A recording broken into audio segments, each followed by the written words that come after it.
So hello friends, स्वागत आप सभी का उत्तर प्रदेश के 20 महत्वपूर्ण बड़ी खबरों में। आइए जानते हैं आज के मुख्य समाचार। टॉप ट्रेंडिंग न्यूज है, योगी सरकार के कई सारे ऐलान हैं। यूपी पुलिस में भर्तियां ही निकल रही हैं। जी हां दोस्तों, एसआई और एएसआई पदों पर भी बम्पर वैकेंसी निकली है। वही अयोध्या समेत इन जिलों को 23,000 करोड़ के प्रोजेक्ट की सौगात देंगे पीएम मोदी। आज इनका रोड शो भी अयोध्या में है। अच्छा, इसके साथ ही आपको और कई सारे लाभ मिल सकते हैं। दरअसल 10 रुपए तक कम हो सकता है पेट्रोल डीजल का दाम। पीएम मोदी ने किया है बड़ा ऐलान। आपको और कई सारे अपडेट देंगे, आप हमारे साथ बने रहिएगा। राशन कार्ड धारकों के लिए भी बड़ी खुशखबरी है। वही वकालत के लाइसेंस को लेकर इलाहाबाद हाईकोर्ट ने कई सारे नियम बना दिए हैं। इसके बारे में भी जानना आपके लिए बेहद जरूरी है। बने रहिएगा, आप हमारे साथ जानेंगे पूरा अपडेट। तो चलिए शुरू करते हैं। तो सबसे पहले ये जानिए कि रेलवे स्टेशन के बाद अब बदल गया है अयोध्या के एयरपोर्ट का भी नाम। जी हां दोस्तों, अयोध्या जंक्शन का नाम अब अयोध्या धाम कर दिया गया है। लेकिन अयोध्या के इस एयरपोर्ट को 11 जनवरी 2024 से अहमदाबाद और अयोध्या के बीच हफ्ते में 3 दिन उड़ानें संचालित होंगी। ये पहले आप जान लीजिए। पहले चरण में अयोध्या से दिल्ली और अहमदाबाद के लिए उड़ानें शुरू हो जाएंगी। 6 जनवरी को पहली फ्लाइट सुबह 11:55 से दिल्ली से उड़ान भरेगी और दोपहर 1:15 बजे अयोध्या पहुंचेगी। यह फ्लाइट दोपहर 1:45 बजे अयोध्या से रवाना होगी और 3 बजे दिल्ली पहुंचेगी। फिलहाल अयोध्या में रेलवे स्टेशन के बाद अब एयरपोर्ट का नाम भी बदल दिया गया है। इसका नाम बदलकर अब महर्षि वाल्मीकि इंटरनेशनल एयरपोर्ट अयोध्या धाम कर दिया गया है। अभी तक इस एयरपोर्ट को मर्यादा पुरुषोत्तम श्री राम इंटरनेशनल एयरपोर्ट कहा जाता था। वही दोस्तों, वकालत का लाइसेंस जारी करने से पहले आवेदक का हो पुलिस सत्यापन, इलाहाबाद हाईकोर्ट का निर्देश सामने आया है। आपराधिक पृष्ठभूमि वाले अधिवक्ता के वकालत करने पर इलाहाबाद हाईकोर्ट ने चिंता जताई है। हाईकोर्ट ने कहा कि ऐसे लोग समाज को, विशेषकर कानून बिरादरी को नुकसान पहुंचा सकते हैं। राज्य सरकार को सुनिश्चित करने का आदेश देते हुए हाईकोर्ट ने कहा कि लाइसेंस जारी करने से पहले पुलिस सत्यापन जरूरी है। न्यायमूर्ति सौमित्र दयाल सिंह और विनोद दिवाकर की खंडपीठ ने पवन कुमार दुबे की याचिका को निस्तारित करते हुए आदेश पारित किया है। इलाहाबाद हाईकोर्ट ने जताई थी चिंता। दरअसल राज्य सरकार को जारी हुआ है आदेश। सूचना छिपाकर व्यक्ति ने वकालत करने का लाइसेंस प्राप्त कर लिया। अदालत ने 21 दिसंबर को दिए आदेश में कहा, हैरत में डालने वाली बात यह है कि जिस व्यक्ति के खिलाफ 14 आपराधिक मामले हैं, 4 में दोषी करार दिया गया है, उसने वकालत का लाइसेंस प्राप्त कर लिया। अगर आपके पास भी राशन कार्ड है तो इस जनवरी महीने से आपको कई सारे लाभ मिलेंगे। हालांकि जो बाजरा देने की बात सरकार ने की है वो किस महीने से मिलेगा, आइए इसको जान लेते हैं। यूपी में राशन कार्ड धारकों के लिए बड़ी खुशखबरी है। अब चावल गेहूं के साथ ये अनाज भी मिलेगा। दरअसल जनवरी में इसकी शुरुआत नहीं होने वाली, बताया जा रहा है कि फरवरी में इसकी शुरुआत होगी। उत्तर प्रदेश के फतेहपुर जिले में 350 सरकारी राशन की दुकानों पर कार्ड धारकों को फरवरी महीने से गेहूं चावल के साथ 10 किलो बाजरा भी फ्री में दिया जाएगा। पूर्ति निरीक्षक भास्कर मिश्र ने बताया है कि 12,900 क्विंटल बाजरा की मांग की गई है। बताया कि कार्ड धारक को मिलने वाले गेहूं चावल की मात्रा में कटौती करके मोटे अनाज को शामिल किया गया है। यानी कि आपको गेहूं तो मिलेगा लेकिन चावल में कमी कर दी गई है। अगर आप एक अंत्योदय कार्ड धारक है तो आपको 21 किलो चावल मिलता है इस समय, लेकिन अब वो 11 किलो कर दिया गया है और उसकी जगह जो 10 किलो कटौती हुई है उसमें 10 किलो बाजरा दिया जाएगा। अंत्योदय कार्ड धारकों को यह लाभ मिलेगा। इसके साथ ही पात्र गृहस्थी वालों को भी लाभ मिलेगा। आपको बता दें, अगर आप एक पात्र गृहस्थी कार्ड धारक है तो आपको 3 किलो चावल मिल रहा था, जिसमें अब 1 किलो चावल मिलेगा और 2 किलो बाजरा मिलेगा। वहीं दोस्तों, अयोध्या में 84 कोसी परिक्रमा क्षेत्र में शराब की बिक्री पर बैन लग गया है। योगी सरकार का बड़ा फैसला है। यूपी की योगी सरकार ने अयोध्या के परिक्रमा क्षेत्र में शराबबंदी का ऐलान कर दिया है। आबकारी मंत्री नितिन अग्रवाल ने बताया कि रामनगरी में 84 कोसी परिक्रमा क्षेत्र में शराब की बिक्री को पूर्ण रूप से प्रतिबंधित किया जाएगा। सभी दुकानें हटा दी जाएंगी। नितिन अग्रवाल अयोध्या राम मंदिर ट्रस्ट के महासचिव चंपत राय से मिलने पहुंचे थे। उन्होंने बताया कि श्री राम क्षेत्र को पहले से ही मदिरा मुक्त किया जा चुका है। उन्होंने 84 कोस तक शराब की दुकानों को हटाने की बात कही है। वही अयोध्या राम मंदिर आरती पास की ऑनलाइन और ऑफलाइन बुकिंग शुरू हो गई है। बुक करने से पहले आप ये नियम जान लीजिए। दोस्तों, यूपी की अयोध्या राम नगरी में आरती पास लेने के लिए ऑफलाइन और ऑनलाइन बुकिंग शुरू हो गई है। इस बारे में जानकारी देते हुए आरती पास अनुभाग प्रबंधक ध्रुवेश मिश्रा ने बताया कि बुकिंग शुरू कर दी गई है। इसके लिए ऑनलाइन आवेदन किए जा सकते हैं या मंदिर के पास बने काउंटर से ऑफलाइन भी पास लिए जा सकते हैं। बिना पास के आरती में शामिल होने नहीं दिया जाएगा। वही दोस्तों, 114 साल पहले दीक्षित और शेख ने मिलकर बसाई अयोध्या आज भी सौहार्द की मिसाल है। जी दोस्तों, अयोध्या वैश्विक सुर्खियों में है। भगवान राम का भव्य मंदिर भी यहाँ पे बन रहा है। एक अयोध्या फतेहपुर जिले के कस्बे हथगाम में भी है। इसे एक हिंदू और एक मुस्लिम ने मिलकर बनाया है, जो 114 साल पहले बसाया था। इस अयोध्या बाजार में बनी दुकानों की आय से रामलीला होती है। मुहर्रम जैसे मुस्लिम आयोजनों और पर्वों के खर्च भी उसी से निकलते हैं।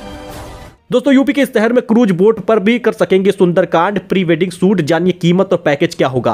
पर्यटन विभाग की ओर से शुरू की गई 2 क्रूज बोट सेवा में लोग धार्मिक आयोजन कर सकेंगे। यमुना की लहरों पर लोग सुंदरकांड का पाठ कर सकेंगे, कीर्तन आयोजन कर सकेंगे। बोट पर सैर के साथ प्री वेडिंग शूट और किटी पार्टी भी आयोजित किया जा सकेगा। क्रूज बोट पर अलग अलग आयोजन के लिए पैकेज तैयार किया गया है। इसके लिए पर्यटन विभाग से टूर ऑपरेटर का करार हुआ है।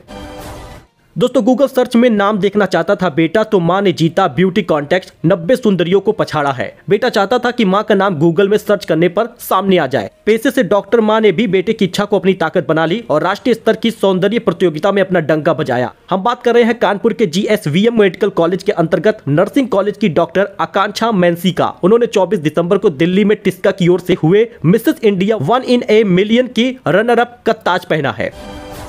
वही सबसे अधिक बिजली वाला राज्य बन गया यूपी, महाराष्ट्र को पीछे छोड़ दिया है। पीक आवर्स में सबसे अधिक बिजली की आपूर्ति करने वाला यूपी अब देश का पहला राज्य बन गया है। 2023-24 में नवंबर तक यूपी में पीक आवर्स में सबसे अधिक 28,284 मेगावाट बिजली की सप्लाई कर देश का शीर्ष राज्य बन गया है। अब तक ये रिकॉर्ड महाराष्ट्र के नाम हुआ करता था। यह जानकारी उपभोक्ता परिषद के अध्यक्ष अवधेश कुमार वर्मा ने बुधवार को मीडिया को दी है। प्राण प्रतिष्ठा से पहले ही श्रद्धालु रामनगरी पहुंच रहे हैं। प्राण प्रतिष्ठा पर भी भारी भीड़ की उम्मीद है, पर आम आदमी के प्रवेश पर रोक है। जिन्हें आमंत्रण कार्ड मिला है वही केवल पहुंच सकते हैं। बहरहाल अगर आप भी ट्रेन से अयोध्या पहुंचते हैं तो अयोध्या धाम रेलवे स्टेशन से राम मंदिर के लिए आवागमन के तमाम साधन आसानी से सुलभ है। राम मंदिर से रेलवे स्टेशन सिर्फ 1 किलोमीटर दूर है और बड़ी आसानी से आप 10 रुपए के किराए से ई-रिक्शे से पहुंच सकते हैं।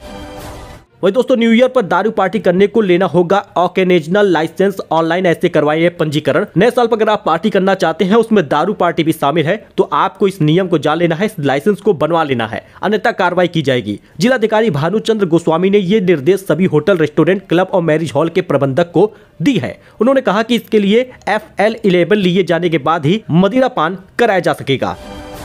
वही अभिनेत्री जयाप्रदा के ठिकानों पर रामपुर पुलिस की रेड पड़ी है, नहीं मिली वो। अभिनेत्री एवं पूर्व सांसद जयाप्रदा पर कानून का शिकंजा कस गया है। आचार संहिता उल्लंघन के 2 मामलों में गैर जमानती वारंट जारी होने के बावजूद कोर्ट में हाजिर न होने पर तो उनकी गिरफ्तारी के लिए पुलिस उनके स्थानीय स्थल पर पहुंची है, लेकिन वो लापता है, वह अभी तक पुलिस के हाथ में नहीं आई है। वही प्राण प्रतिष्ठा पर भक्तों को प्रसाद वितरित करने के लिए लगेगी मशीन, सामान रखने को मिलेगा लॉकर सुविधा। अयोध्या में रामलला की प्राण प्रतिष्ठा के बाद यहां पे दर्शन करोड़ों श्रद्धालु की भीड़ उमड़ने का अनुमान है। इस भीड़ को ध्यान में रखते हुए सभी दर्शनार्थियों को मूल प्रसाद वितरित करने के लिए श्री राम जन्मभूमि तीर्थ ने मशीन लगाने का निर्णय लिया है। यह मशीन दर्शनार्थियों की वापसी से निर्धारित मार्ग पर परिसर में निर्माणाधीन PFC में निकट स्थापित होगा, जिससे आपको प्रसाद मिलेगा। वही यूपी वेदर के बारे में जान लीजिए। घने कोहरे के साथ और सताएगी सर्दी, इन शहरों के लिए बारिश का अलर्ट जारी हुआ है। दोस्तों बुधवार को इस सीजन का सबसे घना कोहरा छाया रहा। मंगलवार की रात और बुधवार को तड़के लखनऊ, आगरा, बाराबंकी, रायबरेली, उन्नाव, प्रयागराज और मेरठ मंडल में घना कोहरा छाया रहा। मौसम विभाग ने अगले 2 दिनों तक प्रदेश में कई जिलों में घना कोहरा छाए रहने का रेड अलर्ट जारी किया है। वही तापमान में गिरावट के आसार है। मौसम विभाग के अनुसार न्यूनतम तापमान 9 डिग्री और अधिकतम 22 डिग्री रहेगा। तो खुशखबरी है क्योंकि 10 रुपए तक सस्ता हो सकता है पेट्रोल डीजल। जी हां, बड़ी राहत देने की तैयारी में है मोदी सरकार। आपको बता दें दोस्तों, मोदी सरकार महंगाई के मोर्चे पर जनता को बड़ी राहत देने वाली है। सूत्रों के अनुसार जल्द ही पेट्रोल और डीजल के दामों में बड़ी कटौती की जा सकती है। मोदी सरकार महंगाई के मोर्चे पर जनता को बड़ी राहत देने वाली है। सूत्रों के अनुसार ये बात सामने आ रही है कि कच्चे तेल की कीमत में भी कमी आई है, जिसका फायदा अब सरकार जनता को देने की तैयारी कर रही है। लगभग 10 रुपए तक कम हो जाएगा पेट्रोल डीजल का दाम। वही अयोध्या समेत इन जिलों को 23,000 करोड़ के प्रोजेक्ट की सौगात देंगे पीएम मोदी। अमृत भारत एक्सप्रेस सहित 8 ट्रेनों को भी दिखाएंगे हरी झंडी। कानपुर, उन्नाव और लखीमपुर जिले की परियोजनाओं को शामिल करने के लिए शासन स्तर से मंथन जारी है। ये करीब 16,000 करोड़ की है। पहले 23,000 करोड़ रुपए की परियोजनाओं में 19,000 करोड़ और 60 से अधिक परियोजनाओं का लोकार्पण और 4,115 करोड़ लगभग 50 परियोजनाओं का शिलान्यास होना है। तो इस समय यूपी में भर्ती ही भर्ती निकल रही है। पुलिस भर्ती के साथ साथ आपको बता दें अब भर्तियां ही भर्तियां हैं। अब आपको बता दें दोस्तों, निकली है SI और ASI पदों पर बम्पर वैकेंसी। इस तारीख से आप आवेदन कर सकते हैं। उप निरीक्षक व सहायक उप निरीक्षक यानी गोपनीय लिपिक व लेखा संवर्ग में 921 पदों पर भर्ती की प्रक्रिया शुरू हो गई है। कुल पदों में 20% पद पर महिला अभ्यर्थियों के लिए आरक्षित है, यानी कि 185 पदों पर महिला अभ्यर्थी पाएंगी। पुरुष और महिला अभ्यर्थी 7 जनवरी 2024 से ऑनलाइन आवेदन कर सकेंगे। आवेदन शुल्क सिर्फ 400 रुपए है, तो आवेदन आप जरूर करिएगा। 7 से 28 जनवरी तक ऑनलाइन आवेदन होगा। 400 रुपए इसका शुल्क लगेगा। महिलाओं के 20% पद पर आरक्षण होगा। महिला और पुरुष अभ्यर्थी 7 जनवरी से आवेदन कर सकेंगे। ये कुछ अपडेट था, ये कुछ जानकारी थी जो आपके साथ शेयर की गई है। आई होप कि आपको ये पसंद आया होगा। वीडियो पसंद आया हो लाइक करें, चैनल को सब्सक्राइब करें, हमारे साथ जुड़े। मिलते हैं एक नए अपडेट में एक नई जानकारी के साथ। फिलहाल के लिए इतना ही, धन्यवाद।